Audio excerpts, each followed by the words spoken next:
Ci sarà forse un problema culturale all'origine del gesto di Laura Motta, nata in Germania nel 1983, ma a quanto pare a San Stino di Livenza non è la sola. E se torna mette sul duce perché gli handicappati e tutto il resto gli ha da morire prima di nascere. Al bar poco lontano dal municipio si gioca a carte, si minimizza, non si risponde o ci si scherza sopra.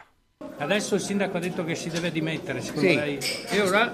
È giusto? Voglio rimettermi a cammino. Il saluto romano della leghista nel frattempo crea stupore e imbarazzo, il gesto che nessuno si aspettava davanti al comune fra i colleghi esultanti a 2 passi dalle targhe commemorative delle vittime del nazifascismo, tutto immortalato in un video. Il fermo immagine ha fatto il giro del web.